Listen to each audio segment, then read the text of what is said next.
کتابوں سے نکال دیا گیا۔ ایک شخص تھا علامہ محمد اسد، میں نے اس کا کئی بار ذکر بھی کیا ہے۔ علامہ محمد اسد جو تھے، ایک جو گھرانے کے اندر پیدا ہوئے تھے، اور آسٹریا کا جو شہر ہے ویانا، اس کے اندر وہ تھے۔ یہ وہی شہر ہے، اللہ تبارک و تعالیٰ بھی کمال ہے، ابو جہل اور سید الانبیاء کا شہر مختلف نہیں کرتا، ایک ہی رکھتا ہے۔ ایک شخص ہزال وہاں پیدا ہوا ہے جس نے پروٹوکول آف جوز لکھے تھے، محلہ بھی ایک، علاقہ بھی ایک۔ علامہ محمد اسد جو تھے یہ وہاں پیدا ہوئے، اور دادا نے کہا کہ میں تم کو ربائی بناؤں گا، جیسے ہمارے ملا ہوتے ہیں بہت بڑے، تو ربائی جو ہے انہوں نے بنانے کی کوشش کی، لیکن ان کو کوئی دل نہیں لگا، کچھ دیر تالبوت پڑھتے رہے، باقی چیزیں۔ پھر اس کے بعد صحافت میں نکل گئے، جرمنی چلے گئے۔ جرمنی میں جا کے انہوں نے ٹولسٹائی کی بیوی جو تھی وہ اس کا انٹرویو کر دیا، کیونکہ اس کے ساتھ بڑا انہوں نے ظلم کیا تھا کمیونسٹس نے، تو بڑا پاپولر ہوئے، تو انہوں نے بھیج دیا کہ تم چلے جاؤ فلسطین۔ اور فلسطین میں اس وقت ابھی بالفور ایگریمنٹ ہوا تھا، یہ خفیہ ایگریمنٹ تھا کہ ہم آپ کو وہاں پر بسانے کی کوشش کریں گے اور آپ جو سیکنڈ ورلڈ وار میں ہمارا ساتھ دو۔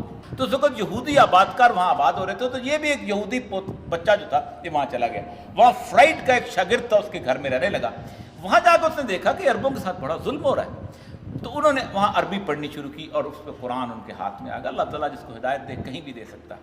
1926 میں یہ وہاں سے اٹھے، جرمنی آئے اور اسلام قبول کر لیا، اور اس ساری جد و جہد کے خلاف وہاں چلنے لگے۔ 1926 سے لے کے 1930 تک یہ عرب کے علاقے میں رہے۔ تو پھر انہوں نے جب کہتے ہیں میں نے کتاب الفتن پڑھی ہے، تو جب اس علاقے کا ذکر اس کتاب کے اندر پڑھا تھا، انڈو پاکستان آ گئے اور علامہ اقبال سے ملی، اور علامہ اقبال نے ان کو کہا کہ تم کہاں اپنی توانائیاں ضائع کر رہے ہو؟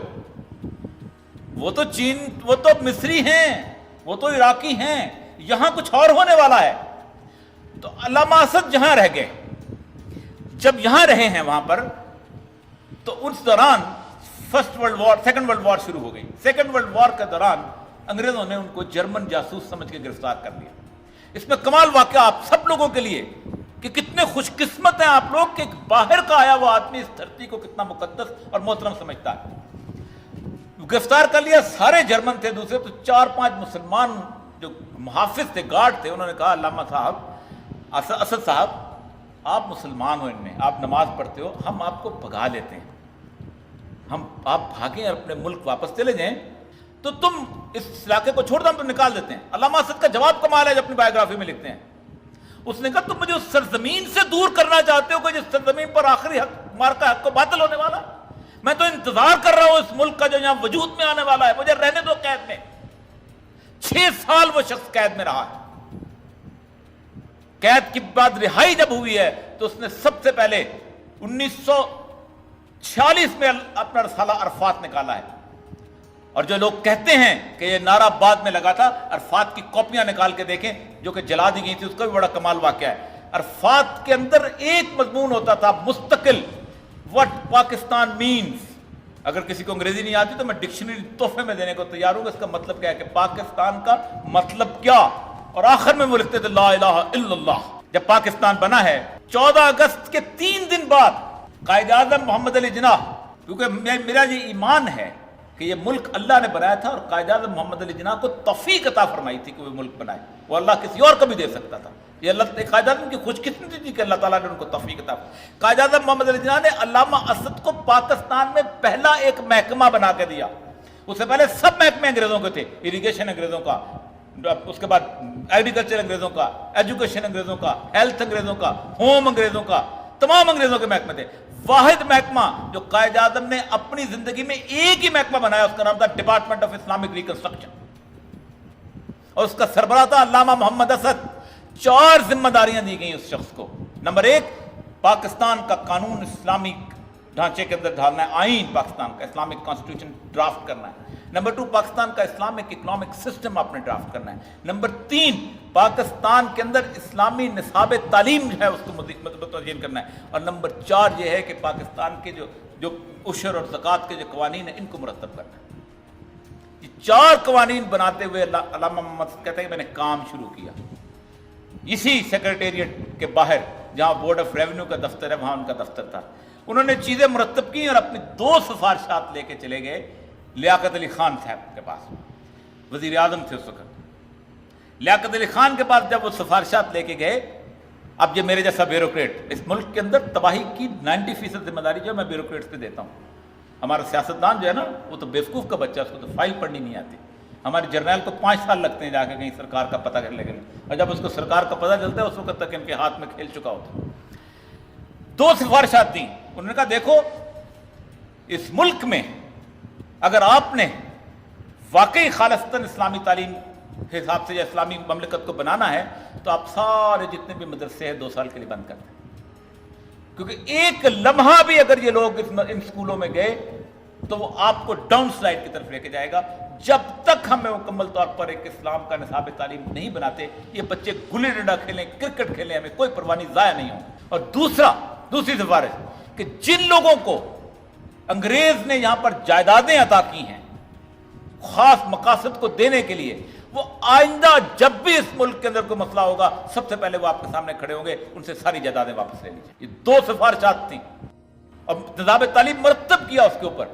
اس کے بعد میرے جیسے بیوروکریٹ پھر ذہین لوگ، کیا بات ہے، اللہ تعالیٰ نے ان کو کیسی کیسی شیطانی عقل عطا کی، شیطان کو تو ظاہر بات ہے عطا سے سب کچھ ہے نا۔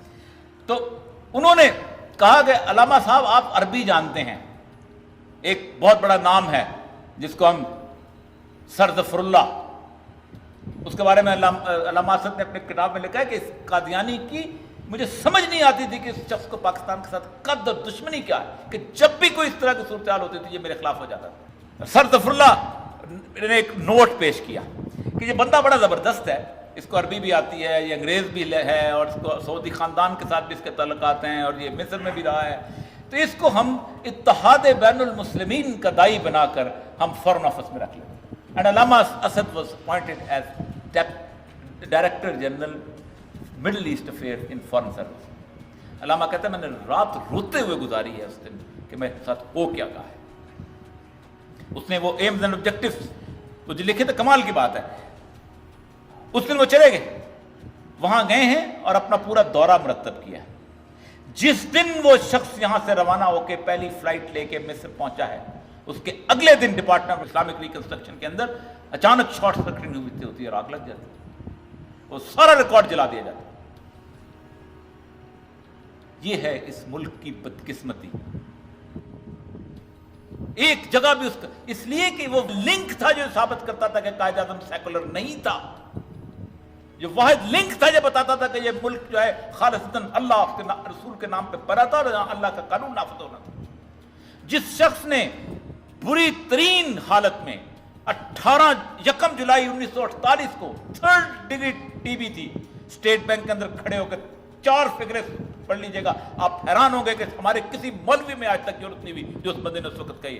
اس نے کہا آئی پرسنلی واؤچ، میں ذاتی طور پر نگرانی کروں گا، the research cell of the state bank that they will develop a comprehensive interest free Islamic economic system۔ 1 جولائی کو اس کی تقریر، اس کے اگلے فقرے سنیے، the western economic system has created such a mess that only a miracle can save the western society۔ اتنا گند پھیلا دیا ہے مغرب کے معاشی نظام نے کہ صرف میریکل ہی اس کو بچا سکتا ہے، معجزہ اس کو بچا سکتا ہے۔ It has resulted into 2 major wars۔ یہ وہ شخص کہہ رہا ہے جس کے بارے میں کہا جاتا ہے کہ وہ شخص سیکولر تھا۔ مجھے ایک جگہ ایک ٹی وی پروگرام میں کسی نے کہا کہ اس کی لباس دیکھو، میں نے کہا ٹائی پہن تو میں بھی پہنتا ہوں، اگر لباس پہننے سے میں سیکولر ہو جاتا ہوں تو میں سمجھوں گا تو مجھے گالی دے رہے ہو۔ وہ دن اور آج کا دن اس مملکت خداداد کے ساتھ ہم نے کھیل کھیلا ہے، بہت بڑا کھیل کھیلا ہے۔